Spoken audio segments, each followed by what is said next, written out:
মাইক্রোওয়েভের মাধ্যমে স্বল্প সক্ষমতার ব্যান্ডউইথ দিয়ে এই টাওয়ারগুলোতে ইন্টারনেট দিতে হয়। তো যেহেতু এক একটা টাওয়ারের অধীনে হাজার হাজার গ্রাহক থাকে, তাহলে এই স্বল্প সক্ষমতা তা আবার বাকি ব্যবহারকারীদের মধ্যে শেয়ার্ড হয়ে যায়। তো যে জন্য আমাদের বর্তমান গ্রাহকরা আসলে সব চেষ্টার পরেও ক্যাপাসিটি সক্ষমতার কারণে তারা ভালো ইন্টারনেট সেবা পায় না। স্টারলিংক এই অচলাবস্থাটা দূর করে। একটা স্টারলিংক ডিভাইস যদি মাননীয় প্রধান উপদেষ্টার বাসায় রাখা হয় এবং একই সাথে যদি খাগড়াছড়ির কোনো একটা গ্রামে রাখা হয়, দুইজন গ্রাহক একই সেবা পাবে এবং স্টারলিংকের মাধ্যমে কোনো ধরনের ব্যান্ডউইথ ডিসক্রিমিনেশন করার সুযোগ নেই।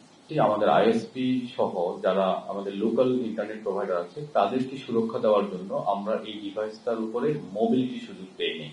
অর্থাৎ আপনি যদি স্টারলিংকের রাউটার থেকে কেবল কানেক্ট করে কিছু দূর নিয়ে আবার স্টারলিংক থেকে ওয়াইফাই একটা রাউটার থেকে ওয়াইফাই সেবা দেন, সেটা দিতে পারবেন, কিন্তু এই ডিভাইসটা এক্সেলের উপরে আপনি মোবিলিটির সুযোগটা আমরা দিই। এটার মাধ্যমে আমরা আইএসপিদেরকে প্রোটেক্ট করছি। স্টারলিংকের যে ইনিশিয়াল সেট আপটা আছে সেটা 47,000 টাকা, শুনতে অনেক বেশি খরচ। আপনারা যারা এখানে আছেন আপনাদের সবার যে মোবাইল ডিভাইসটা আছে সেটার দামও একই দাম। কোনো উদ্যোক্তা কিনে তাহলে উনি চাইলে মাইক্রো ক্রেডিট বা অন্য কোনো ফর্ম থেকে নিজে ফাইন্যান্সিং সোর্স করতে পারবেন। এখানে হাই স্পিড আছে, অর্থাৎ 300 Mbps আছে। একজন ব্যক্তির দৈনন্দিন জীবনের কাজ করতে বা ইন্টারনেট ব্যবহার করতে 300 Mbps এর প্রয়োজন নেই, সুতরাং উনি সহজতভাবে এটা শেয়ার করতে পারবে। তো সেদিক থেকে আমরা মনে করি শুধু উদ্যোক্তাই তৈরি হবে না, বরং কো ওয়ার্কিং ফ্যাসিলিটি তৈরি হবে। আমরা জানি যে প্রফেসর ডক্টর মোহাম্মদ ইউনূসের যে কনসেপ্ট ফোন লেডি, এটা সারা ওয়ার্ল্ডে রিনাউন্ড স্বীকৃতি পেয়েছে। এটার মাধ্যমে স্টারলিংকের মাধ্যমে আমরা নতুন করে ইন্টারনেট লেডি শুরু করতে পারবো। যদি আমরা গ্রামীণ দরিদ্র জনগোষ্ঠীকে একটা ফাইন্যান্সিং এর মাধ্যমে আমাদের বেসরকারি ক্ষুদ্র ঋণ বা অন্যান্যদের মাধ্যমে, তাহলে আমরা ওই কনসেপ্টটাকে স্টারলিংকের মাধ্যমে আবার ফিরিয়ে আনতে পারবো। স্টারলিংকে লোকাল গেটওয়ে ব্যবহার করতে হবে, অর্থাৎ তাদেরকে স্যাটেলাইট গ্রাউন্ড স্টেশন তৈরি করতে হবে এবং সেই গ্রাউন্ড স্টেশনের মাধ্যমে গেটওয়ের মাধ্যমে ইন্টারনেটে যাবে।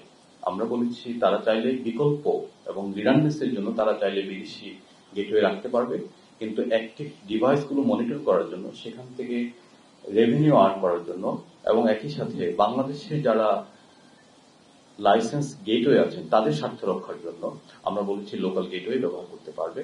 বর্তমানে যে আমরা আজকে লঞ্চ করছি সেটা কমার্শিয়াল টেস্ট রান। এই কমার্শিয়াল টেস্ট রানের জন্য তারা একটা আমাদের কাছে আবেদন করেছে। এই আবেদনের জন্য একটা লিমিটেড সময় 90 দিনের একটা সময়সীমা দেওয়া হয়েছে, যেহেতু গ্রাউন্ড স্টেশন তৈরি করতে কিছুটা সময় লাগবে। এই 90 দিনের মধ্যে ইতিমধ্যে 10 দিন পেরিয়ে গেছে, তাদের হাতে আর 80 দিন সময় আছে। এই 80 দিন পরে তাদেরকে এই লোকাল গেটওয়ের যে বাধ্যবাধকতা সেটা ফুলফিল করতে হবে এবং একই সাথে এলআইসি বাধ্যবাধকতাও ফুলফিল করতে হবে। ইতিমধ্যেই এনটিএমসির সাথে তাদের একটা সংযোগ প্রতিষ্ঠিত হয়েছে। এটা হচ্ছে বাংলাদেশের মানুষকে এক টেকসই ব্রডব্যান্ড ইন্টারনেট বিকল্প দেওয়ার জন্য একটা ব্যবস্থা। বাংলাদেশে চাইনিজ কোম্পানিগুলো আমাদের 4G, 5G, 2G, 3G প্রত্যেকটা নেটওয়ার্কে কাজ করে। এখন সামনের দিনেও তারা ইকুয়ালি কাজ করতে পারবে। সুতরাং স্টারলিংকের মাধ্যমে চাইনিজ কোনো কোম্পানির সুযোগ বন্ধ হয়ে যাবে না। এখানে আমি উল্লেখ করতে চাই, শুধু স্টারলিংক নয়, এনজিএস অপারেটর হিসাবে আরো 4টি গ্লোবাল প্লেয়ার আমাদের সাথে বিটিআরসির সাথে যোগাযোগ করেছে। সরকারি কিছু কোম্পানি আছে, আপনারা জানেন, স্যাটেলাইট কোম্পানি এবং সাবমেরিন কেবল কোম্পানি। আমার কাছে এই প্রশ্নটা এসেছে যে আমরা সরকারি কোম্পানিগুলোর স্বার্থ দেখছি কিনা।